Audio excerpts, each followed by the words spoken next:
Yesterday evening, our city alerted nearby residents of the potential presence of mercury in the Fairmont pond and park.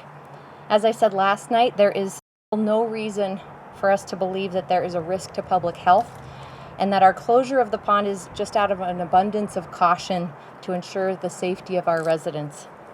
Today, we're grateful to have the Environmental Protection Agency on site, and they are now acting as the lead agency in this incident. Valeriy, Bizyayev, the agency's federal on-scene coordinator, will lead a team now that will further assess the pond and the surrounding area to determine the appropriate short and long-term response. I want to take this opportunity to thank the EPA for being here and for the work that you're about to do, and I think you've already just begun. I know that our residents in our city have full confidence in your ability to assess any potential risks and remedy this situation with us. And to our public, we're going to continue to update you regularly as the investigation progresses. Next, we'll hear from Valeriy, followed by Laura Briefer, the city's Director of Public Utilities.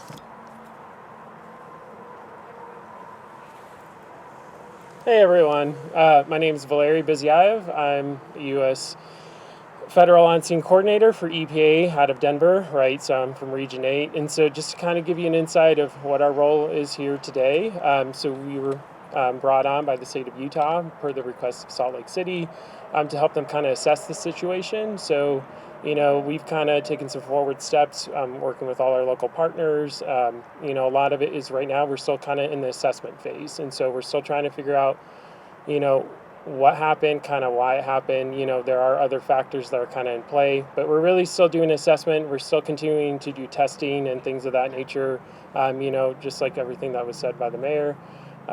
Things are still good and safe. We're just trying to get more information before we move forward. We'll be acting as the lead agency to kind of oversee what happens, right?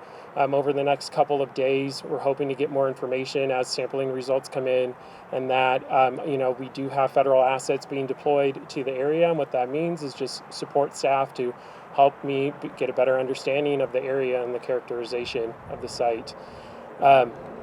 We'll be here until, we're done and we can hand it back over to the local government, and that's pretty much it. Yeah. So if you want to come up more, yeah.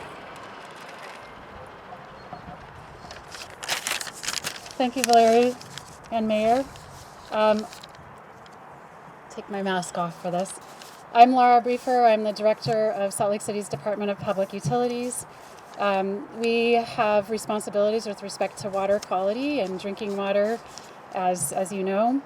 And I'm just here to say that with respect to the ongoing operations that EPA is now leading, the pond and waterways at Fairmont Park will remain closed throughout the investigation, and while we determine the severity and scope of impact.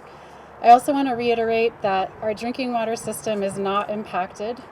Also, the pond water is not used for watering the park. A portion of the city's irrigation canal system that feeds the Parley's Water Users Exchange has been temporarily halted as well until we have more information.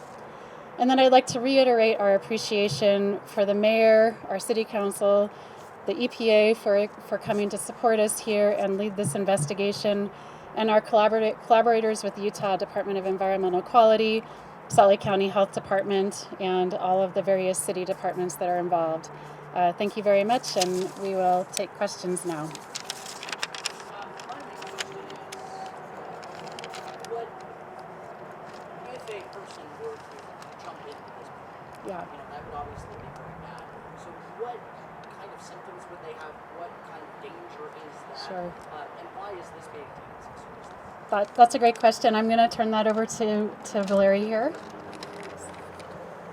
So, mercury is pretty ubiquitous within, right? It used to be around a lot. And so one of the main, so if someone did get into it, right, did start showing symptoms of basically getting poisoning from mercury, it'd be like nausea, vomiting, right, kind of those kind of things. It is more of a chronic exposure concern. So, right, really means over the long term. Most adults and folks who are healthy, young, most of the general population are probably going to be okay. It does take a long time for the acute toxicity of mercury to take effect.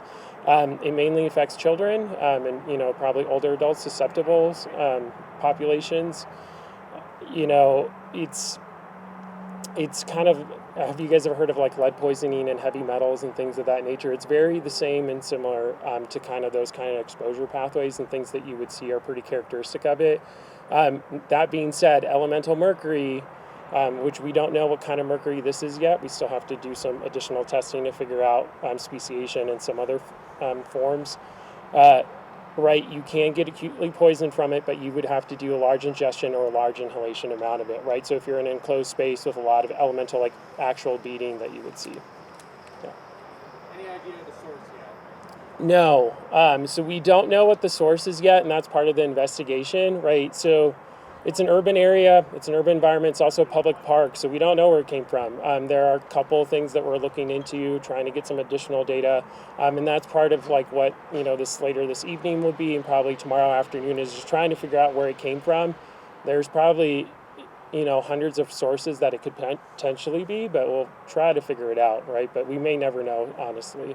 That used to be a very industrial area of warehouses. There's construction, there's buildings being torn down. Mm-hmm. Right across from the park right now. Could that be a possible source of contamination? It could be a possible source. So that's one of the things that we'll look through. One of the things that I've done, or that we've kind of, is trying to get some historical data of the area. And so I've ordered satellite imaging, back before I think back to 1932 is the furthest back I can go at the moment. So we're just trying to get as much information as we can. Hopefully we can find a source, but honestly, things and practices from back in the day, they weren't documented, and we probably might not know. So Could this be an intentional contamination by somebody who had some bad intentions? From my perspective on being at those kind of responses where it is intentional, right, trying to produce harm, I don't think this is one, right? I feel like this is just not a real easy target, right? It just doesn't seem like something that would be in that characteristic. There's a connection between here and Liberty Park and say maybe Decker Lake. Have you checked some other places? I'm going to want to take that one. With respect to connection, are you talking about a connection between water, hydrologic connections? Liberty Park, they're having the same problem. We're here in Liberty Park also. Now I'm just worried about other pond systems like Decker Lake. Okay. Other pond systems in the city. Are we kind of maybe looking at that? Yeah, I'm actually not aware of a mercury situation in Liberty Park. Yeah, they've cordoned that off too. Okay, I am aware that a drinking fountain in Liberty Park has been cordoned off because there is E. coli found in that fountain, and so the Parks Department is now fixing that, so that should be back online. When it comes to the wildlife, obviously there's lots of birds, ducks, Yeah. fish, and so what kind of danger is it to the wildlife? Yeah, I will let Valeriy answer that one too. There are some concerns for wildlife, right? It just, mercury is one of the things, right? Have you guys ever seen a can of tuna and it says mercury free or things of that nature, right? So mercury can take different forms in the environment, right? It can be attached to something, right? It can just kind of vary. But the thing is, that can also be ingested by wildlife, and, it's a term that we use by biomagnification and bioconcentration.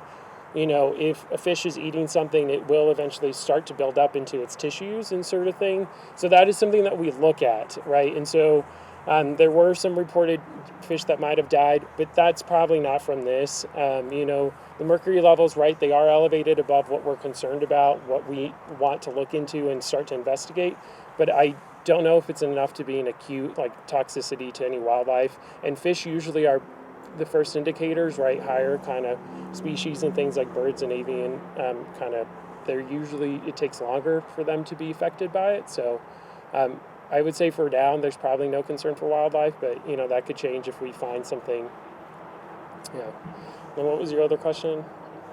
Okay. Sweet. Good. This might be a question for you. We spoke last night about the underhoused community who frequents the park, in the park, around the park. We said last night there was great outreach to that community. Is that continuing? What's the status of that? Yeah, Andrew Johnston in my office and Salt Lake City's HEART team, which is the homeless engagement and outreach team, started that engagement yesterday afternoon. They're coordinating with other agencies like the VOA Street Outreach Team, and that engagement will continue, certainly.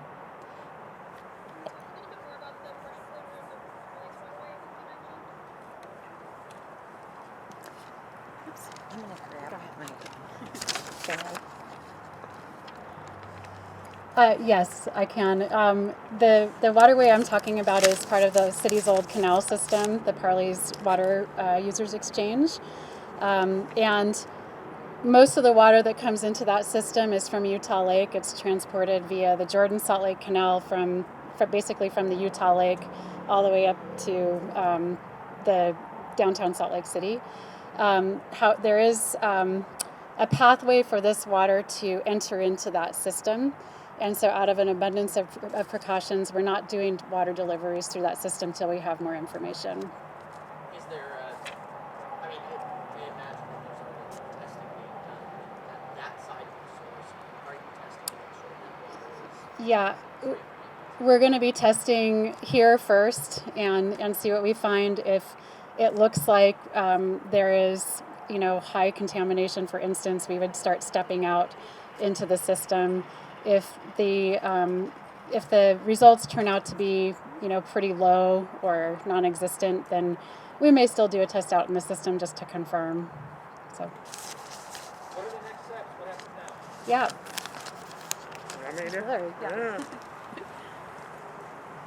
So next, so as an agency, right, we'll continue to work with partners, but right now we're just going to keep testing and figuring out what it is. And I know that's not the easiest answer to sometimes hear, but it is, we have to figure out where it's coming from and if this is a source, right? There's things that sometimes are just flukes, right? It could be other errors within the system that happen. We're just going to try to truth it, right? Everything's done right out of abundance of caution.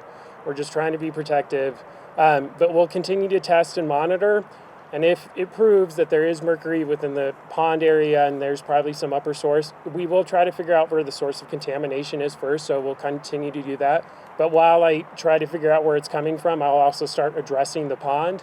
And addressing the pond, honestly, there's so many different ways of approaching it, and I know it's spring-fed and all these other factors that kind of do it, but what I will do is I will clean it up, right? And so we will take an action for it, and we'll leave it, better than what we got here, so.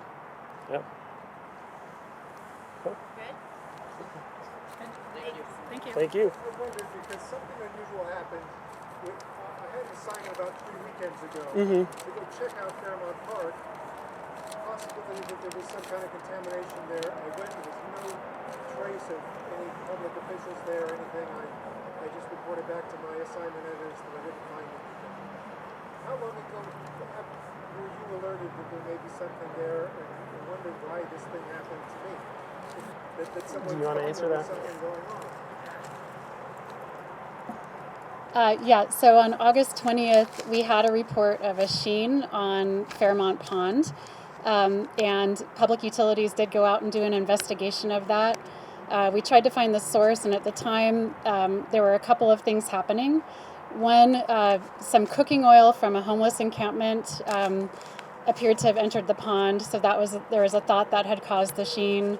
There was also evidence of a transformer at the former 24-hour fitness facility that didn't have any fluid in it. Later it was determined that it had mineral oil in it, not PCB oil. And as a result of that, Public Utilities hired a contractor to clean the sheen off of the pond. And as part of the normal operation for determining how to dispose of the 4,000 gallons of liquid that was skimmed off the pond and out of the storm drain, that's where we detected the mercury in that water. And so it was kind of a surprise to us. It wouldn't have been something that we would have anticipated seeing. We got the results for that yesterday and acted very quickly to secure the site, contact the state and EPA to make sure that we're following all of the proper protocols for characterization and potential action as we move forward.